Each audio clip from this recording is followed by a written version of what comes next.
Hey folks, welcome back to the podcast, the Evil Dungeon Master Universe podcast, AD&D Universe podcast. I'm your host, Evil Dungeon Master Vince. It is Friday, it's time for the weekend. Hopefully you got a game going on. I know I do. I'm playing some basic fantasy this weekend. I'm going to go continue my campaign with that. Anyway, ask the DM at theevildm.com is my email address where you can email me and ask me questions or just comment. We have nice conversations going on all the time with people. I appreciate everybody that emails and chats back and forth. You can also go to theevildm.com and sign up for my website. It's a Substack, so you can get emails for basically all the stuff I'm doing. Or just go there just to see the episode notes and commentary there that I put up as a companion piece to these episodes. Anyway, today we're going to talk a little bit about something different. We're going to talk a little bit more about homebrew when it comes to AD&D. Now, I know I've seen it, I've loved it, I've watched it. Evil Dead. We all probably at one point as fans of AD&D have probably watched or at least checked out Evil Dead. Especially Ash vs. Evil Dead, the TV series. Maybe Army of Darkness is where you started. Who knows? I started with the original horror and I loved it. The second one, it just sealed it for me. Army of Darkness was a goofball movie, but I loved it as well. It was campy and it was great. But it also inspired so many different games for me. I've used Ash and the Army of Darkness concept throughout time for various games, from AD&D, D6, to even Hunter games for Supernatural, the TV show, things like that. So today is going to focus on Evil Dead, Necronomicon, Deadites, and the cabin and things like that. So today's episode is a full homebrew mayhem. I'm going to be talking about how take the Evil Dead film series, drop it straight into your campaign, and maybe talk a lot how we can use the tome as well when it comes to the Necronomicon. So setting the tone for the game, you're going to want to start small with just maybe one cabin, one night, and the book. You're going to isolate the party in the middle of this creepy forest, cut off all escape routes. Magic is going to be wild, so you're going to use some wild magic rules, which we can absolutely look for in other editions, or there might be some 1E edition magic misfire rules. Clerical spells will feel weakened because clerics will be cut off from their god in this really weird area. And we could possibly do some slowly get some things possessed as far as NPCs, various items around the house, things like that. We don't want full-on horror when it comes to bringing this right away because we don't want the players figuring it out right off the bat. Now, immediately, as soon as you see the cabin, I'm sure when it comes to that, the players will probably have an inkling in their mind that the cabin will be Evil Dead. So you can change it up slightly to be maybe a hut or something small that they really won't think of it right away. Now, place a bunch of books in there and maybe chemicals and stuff like that and kind of make it an herbalist hut. So it really throws off the players. Maybe have them find various books because players will look through libraries of books no matter what you say or what you do in your campaign. If you say there's a library, a player is going to say, I start browsing books, I look through books. There's always going to be one. And they're not doing it to be, annoying or a jerk. That's just natural curiosity. They want to know. Maybe they can find notes from a wizard, his journal, talking about how he found an ancient book and he's translating it. And maybe they find these notes and they want to find what he was translating. Maybe they start reading some of what he translated out loud, which actually makes the book react to the words that they're actually talking about. Maybe they're reading about his journal, they're talking about it one another, and they start reading some of the words that he has translated in the book. And then maybe the Necronomicon falls off the shelf. The Necronomicon doesn't have to look like the Evil Dead Necronomicon. It can look as whatever you want it to be. It doesn't have to be. It's a leather-bound book. Well, the leather happens to be flesh, but you can describe it as a leather-bound book with some weird markings on it. And the thing that the players do when they find this book is open the book. Now, since the phrases were read from the wizard's journal that he was translating, opening the book now opens the veil between the planes, and now here come the full on watcher, so to speak. And when you look at the Army of Darkness role playing game by Eden Studios, I believe they call it the Watcher in the Woods, is that whole thing that chases after them, the camera point of view. That's the big giant thing that is what they decided what it was going to be. Now, I'm not exactly sure if that's considered canon or not, but they did license Evil Dead. I'm sorry, not Evil Dead, Army of Darkness from the producers. So I'm thinking it somewhat is canon. I'm not sure. That would actually be a question to ask Sam Raimi, and I wonder if someone has ever asked him that question. Do you consider what Eden Studios did with the role playing game as canon for your universe? And I'd be interested to hear what he said. And it's probably going to be a no, but I'd still like to hear what he said. Now, I statted up a while back what a Deadite, a common Deadite, like a lesser common Deadite would look like when it comes to AD&D stats.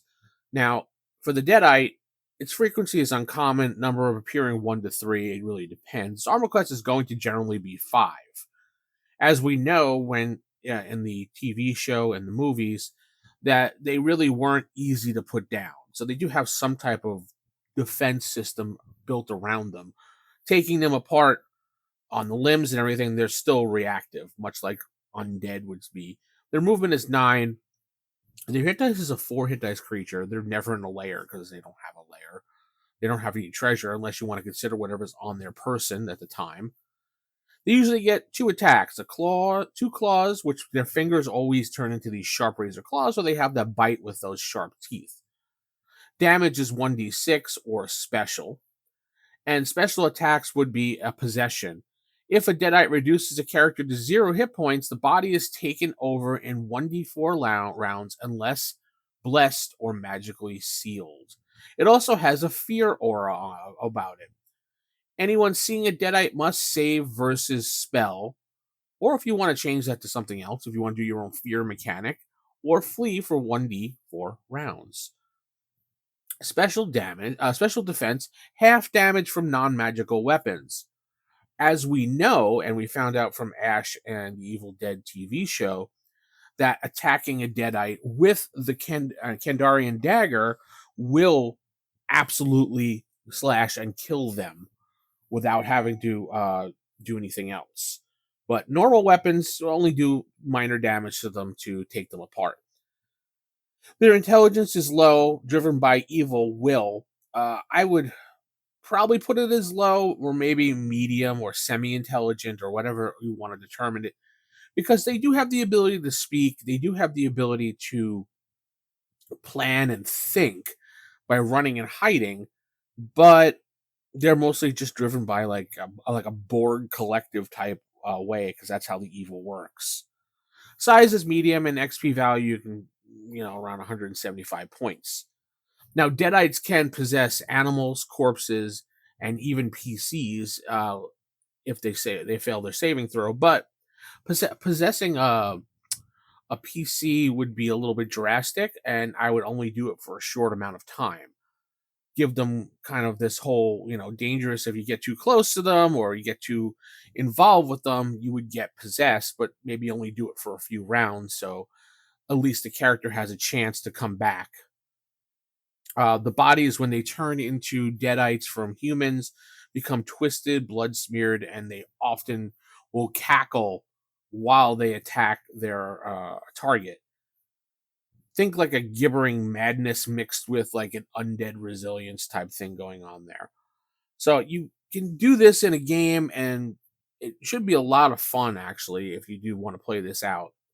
Now, if you do that whole cabin, that whole cabin, you can expand it up, and if like the hut, maybe there's a hidden trap door which goes into a cellar. You could do things that a mirror, that when they look in the mirror, maybe when they walk away, the image stands there for a moment and cackles at them, and they notice that it doesn't show them as they are. Maybe it's a twisted form of them. Maybe they can have some random disembodied body parts attacking them from around the hut, or, a hand or a foot. A foot would be funny, actually.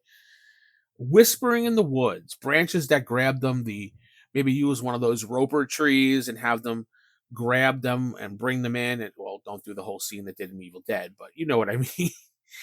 uh, for long-term things, the Necronomicon itself, as we saw in Ash vs. Evil Dead, kind of has its own personality. And if you've read any of the Ash whatever comics, there was a lot of them.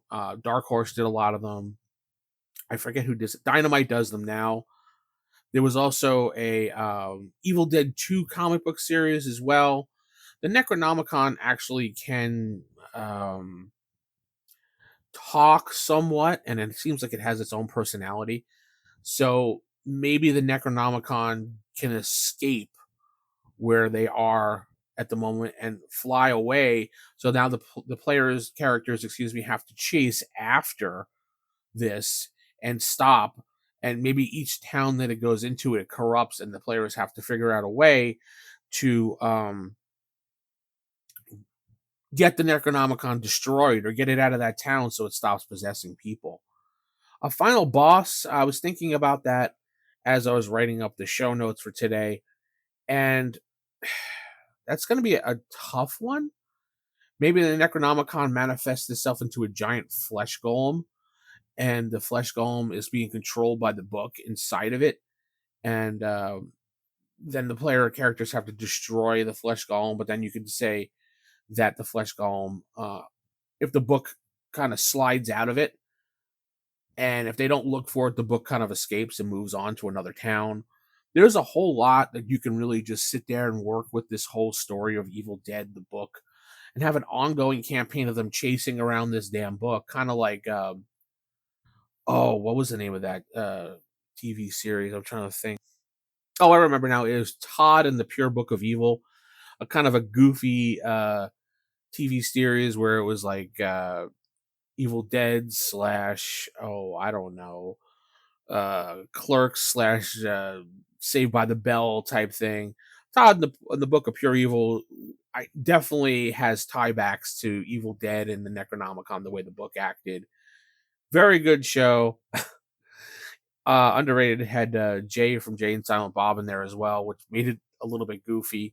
But I watch the show every once in a while. It's pretty good for having some inspiration for TV for adventures, kind of like for Texas East University, or if you want to run a supernatural type game, it works. But yeah, there's a lot you could do with this. I'm just kind of seeding it out there for you, hopefully giving you some ideas how to move forward with it, and maybe interact it with your campaign. I don't know. Tell me what you think in the comments about this, either on Spotify or on the YouTube, where you can catch these. YouTube.com/TheEvilDM is where I put the podcast up as well. With that said, maybe I'll head out. Don't forget Patreon.com/TheEvilDM, where you can support me and get little other perks every month. With that said, I'm going to head out. Keep it original, keep it old school. Good night, and God bless everyone.